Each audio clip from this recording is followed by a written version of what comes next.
welcome to the first episode of UWF Unscripted in 2024. I'm Madison Wise. And I'm Brianna MG. Our show is produced by UWF students for UWF students, highlighting the community around us. We will meet some interesting people, dive into college experience, and have some fun. February is all about continuing hard work, standing up for what you believe in and love. Our first segment will cover the dedicated students in our ROTC program. Up in the morning with the rising sun. Up in the morning with the rising sun. Gonna run, run, run till the day is done. Gonna run, run, run till the day is done. Here in Building 77, aspiring cadets and students participate in the ROTC program here at the University of West Florida.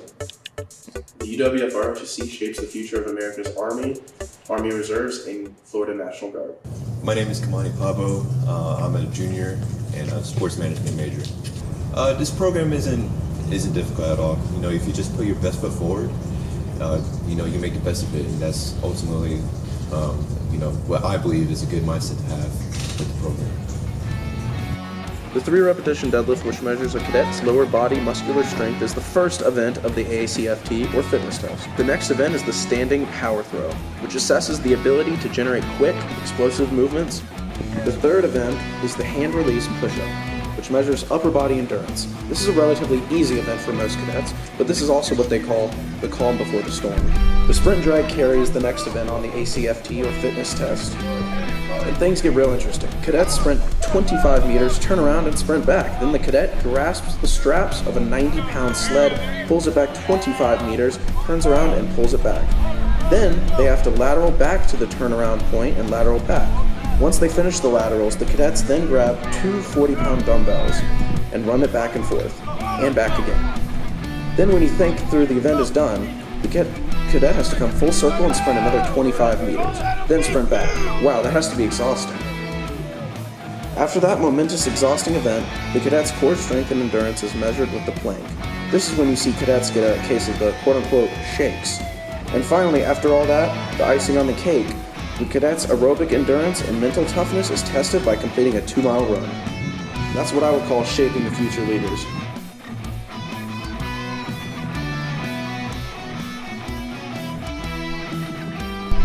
That Papa, how you feeling?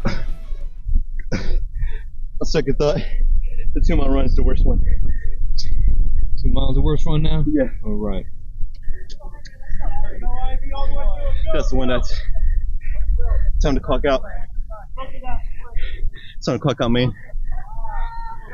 So you do this every 6 months? Every 6 months, twice a semester at least.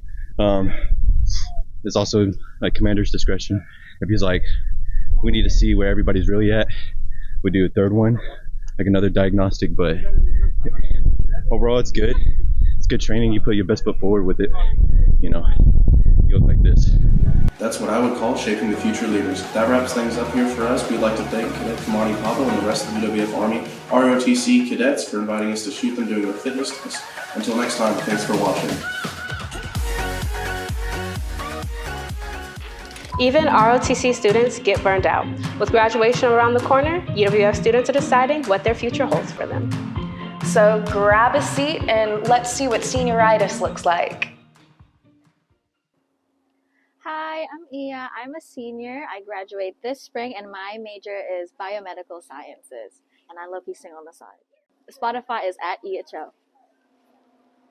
Hi, my name is Madison Wise. I'm a senior in the acting BFA program. I want to remain anonymous. All right. So do you have plans career-wise after graduation? As of right now, I want to pursue my passions first, but I will say in the future, I do plan on going into medical school.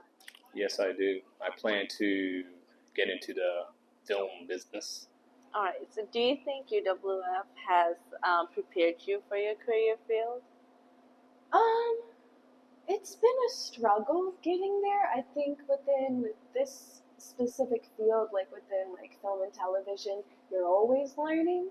So there's plenty of things that I know I'm going to go out there and learn for the first time.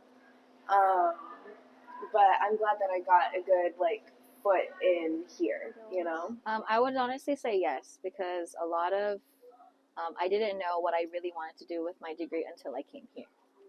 Okay. And what are your plans post-graduation? Post-graduation, I'm just going to relax, travel, and make more music. Travel the world. Okay. And what would you tell your freshman self? Stay in school. Don't take a break. Let's get Okay. it done when you're younger, so we don't have to go when you're older. Honestly, I would probably tell myself to switch majors, but I think I should have gone into communications a bit sooner. But you know, part of college is like going through the journey of figuring out what it is that you want to do. And so I guess I would just tell my freshman self to keep their mind open and keep the options open. Girl, don't worry too hard. Focus on your studies. Don't date. Hi, my name is Sincere Harris. I am a senior. I am a communications major with a minor in theater. Do you have plans career-wise after graduation? I do. I am hoping to get into an acting conservatory either in Atlanta or New York City, and pretty much just make my career from there. Do you think UWF has prepared you for your career field?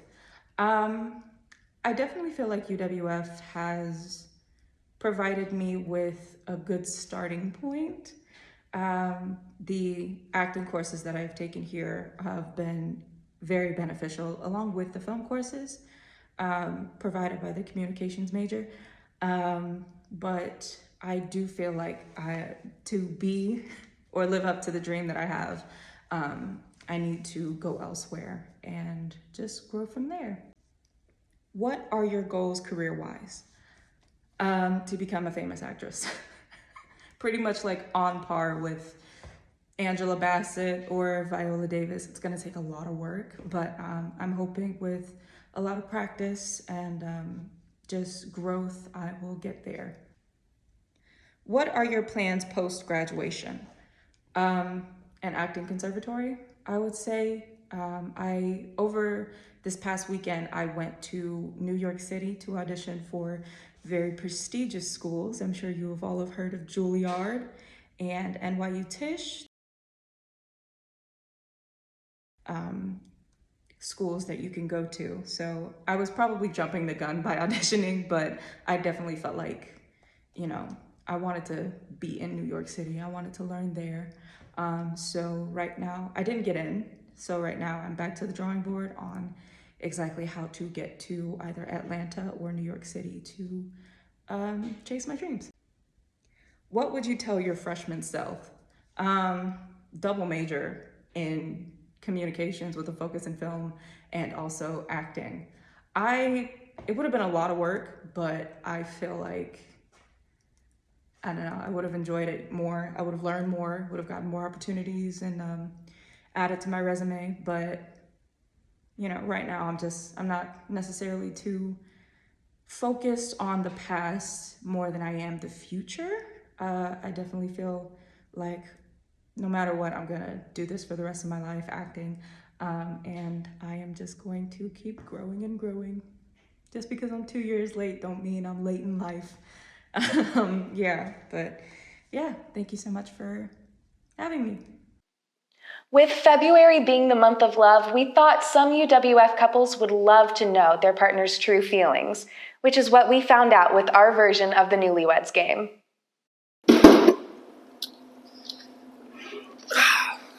Hello everyone. So as we know, Valentine's Day is right around the corner and is upon us. So myself, Manny, and Megan decided that it would be a great idea to go and interview couples around campus and play a little game that we like to call the Newlywed Game. So we hope you enjoy. Hi, my name is Samantha and I have the white shoe. And I'm Gabe and I have green shoes. Like 1.5 years. A year and a half. Yeah. Oh, yeah, okay.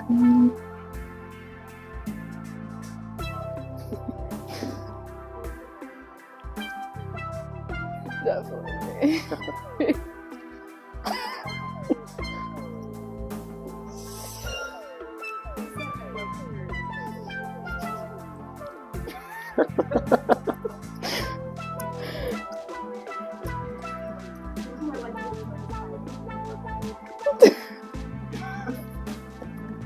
You had better be getting these right, Sam.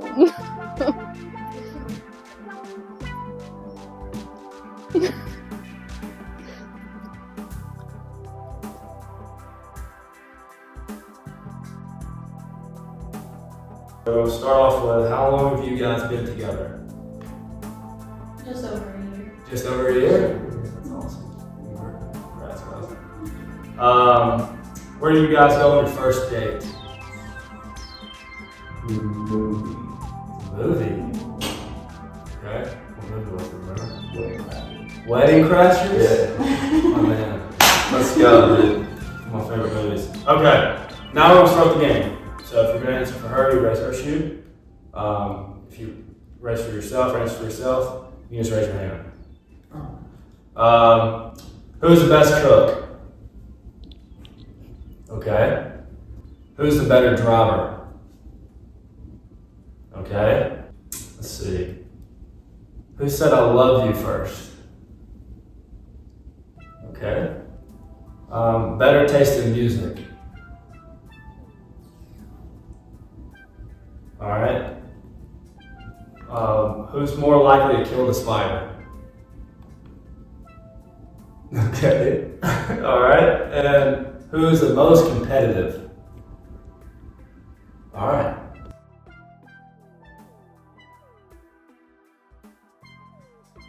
All right. So I'm here with Pee Wee Jarrett and Abby Simpson. And we're going to be asking them a couple questions today. So first off, how long have you guys been together? A year and a half. Year and a half. Where did you guys go on your first date? We went to Bubba's, actually. Bubba's. Yeah. All right. What is your partner's worst habit? Hers is drinking coffee. It's not a bad habit. It's normal. Leaving clothes on the floor. Don't do that. Hey, all guys do it. Who's your partner's celebrity crush? Hers is Idris Elba. I say it so confidently. His is Lauren London. Okay. Okay. And what was your first impression of your partner when you went? That she is well kept and she can keep me in line. That's a really good answer. That's a great answer. That's a great answer. Way to stay safe. Way to stay safe. Abby? He was tall. He didn't say much to me, so I mean, I thought he was sweet. Like the way he interacted with everybody else, I thought he was sweet. So I want to give you a full shot. All right. Well, we're gonna go into a little game. Okay. To see how well y'all match up. Okay. All right. All right. So we were back with Pee Wee and Abby. We're gonna play a little game. So, Pee Wee, if you answer for yourself, you will raise your shoe. If you answer for Abby, you raise her shoe. Abby, same goes for you. So who is the best cook? All right, so now, who is the better driver? Okay, all right. Who said I love you first? Okay, Don't cheat, Abby. Don't cheat, Abby. Who's more likely to kill the spider? All right. And who is the most competitive? All right.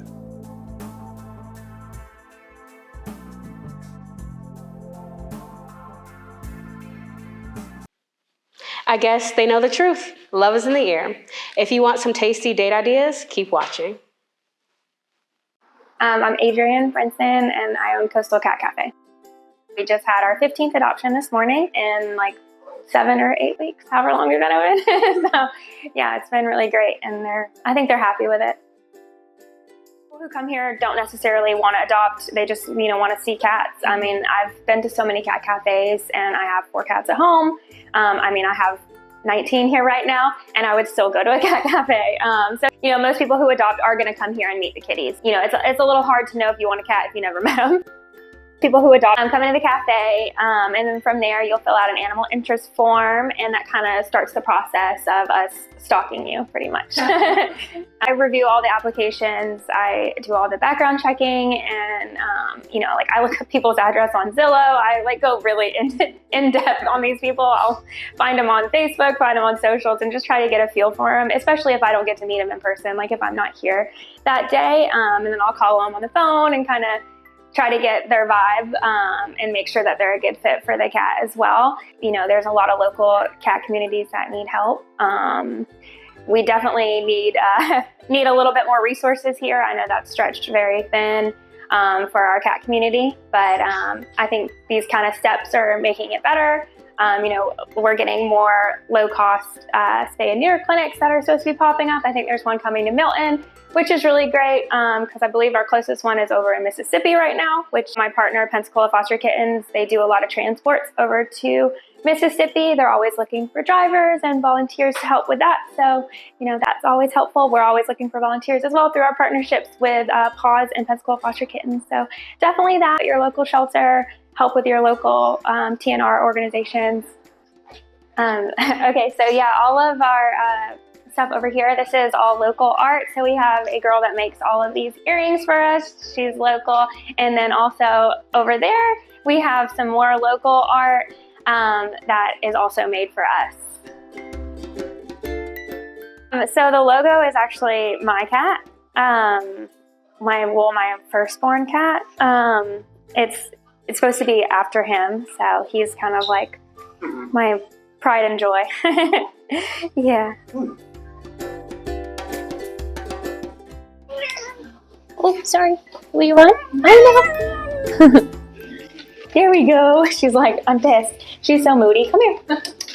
There we go. Wow. Oh. Keep on.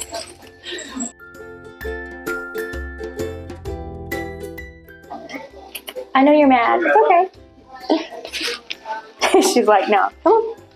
There we go. Oh. Leave Obsidian alone.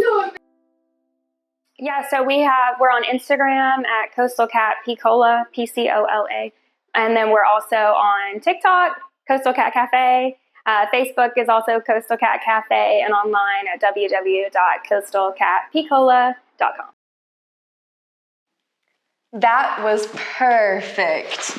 Need somewhere to walk around while you enjoy your coffee? Visit the Pensacola Museum of Art.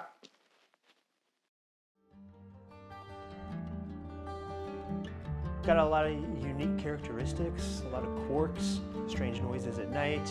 And as a historic building, you're always finding something new, unique, and interesting about it.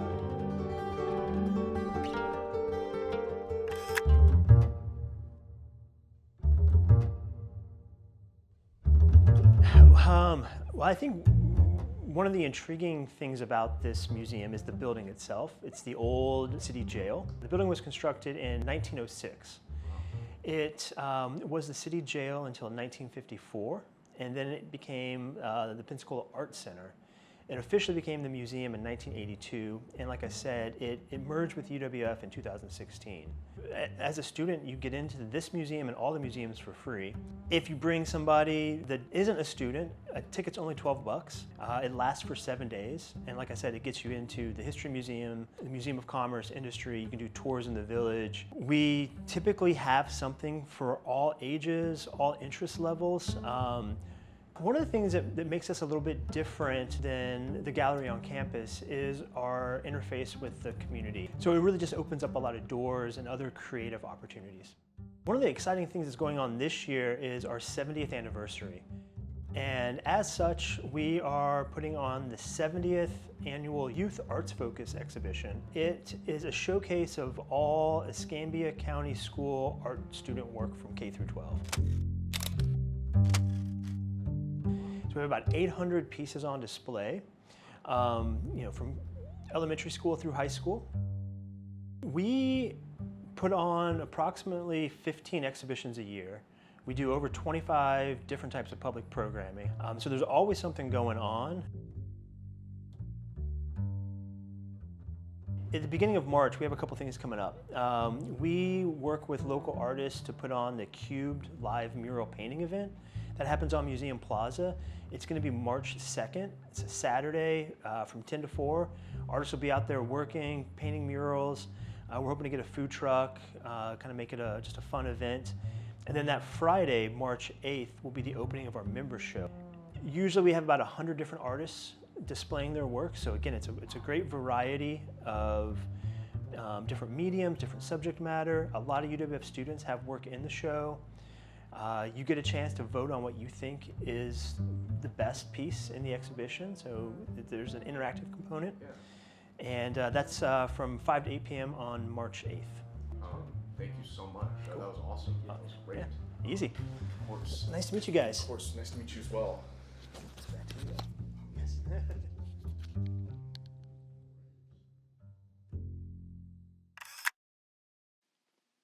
For the ones wanting a good nightcap on Valentine's Day, we know the place for you.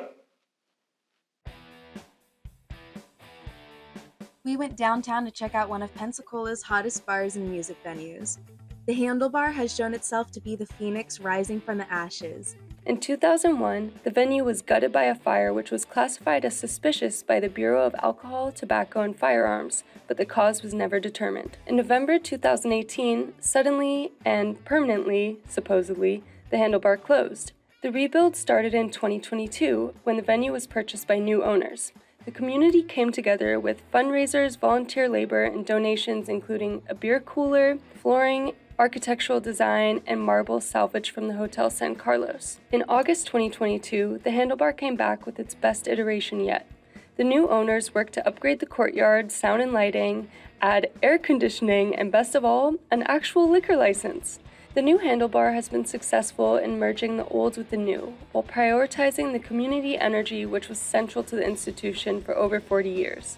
The new manager, Robert Goodspeed, was kind enough to meet us for an interview before a packed show. So how did you get your bar started? In my early teens and 20s, I booked my own band on like a lot of different shows, and the Handlebar was kind of the place that I would do it at, like in its second iteration of it. And then when the Handlebar closed, there was like this huge like hole that was missing. I found some other people that took over the bar. We approached them about reopening the business and everything, and we felt like there needed to be a home for the music scene again. What sort of range of performers do you like to invite over to your bar? Just from my background, I was like very much into like punk and hardcore. So I loved the chaoticness of people jumping off the stage and getting crazy. And so that was always like my reason for booking back in the day, because no one else would do it. No one else really saw the appeal in it how I did. How do you go about finding the bands and artists that you invite over to your bar? It started out with me looking for a certain thing, right? Like, it's like, I want to see this band no matter what. Like one day I'm going to bring them here. And those bands have agents which have hundreds or, you know, maybe even just 10 or 20 different artists under their roster. And they're like, yeah, sure. Next time that band is playing, we'll be sure to bring them over. But in the meantime, check these guys out because you might like them too. And we can bring them to your room as well. So I'd say 70% of the bands that play here I've never heard until someone's recommended them. And I just think that they're things that people would like to see here and that I like. And that's how it all kind of grows. Do you have any events that you would like to plug specifically, like give a heads up for? There is a really cool like indie alternative band coming here called Wednesday. I think a lot of people would really like that at UWF. Then the day after that is this band We the Kings. They're like this pop punk old. I've heard of that band actually. Yeah, like they're just like early mid 2000s type pop punk band. And then later on that month is a band that I really like. They're called Cro-Mags. They're like an OG New York hardcore band, and so that was really exciting to be able to book them. It's probably been since the 80s since they've played here. I think that I try to be receptive to people's ideas, and I think that helps people feel like they are, you know, listened to and they feel part of what we're doing. And that's probably the most important thing to me, is that it's not just my thing. This is everyone that I feel like is doing this with us together and building it together. And so that's kind of, I think, why we have kept so many people here.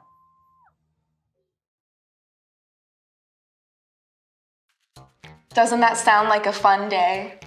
I would have to say yes. Stay tuned for more episodes of UWF Unscripted. See you next time, UWF. Nice. That was a good ending.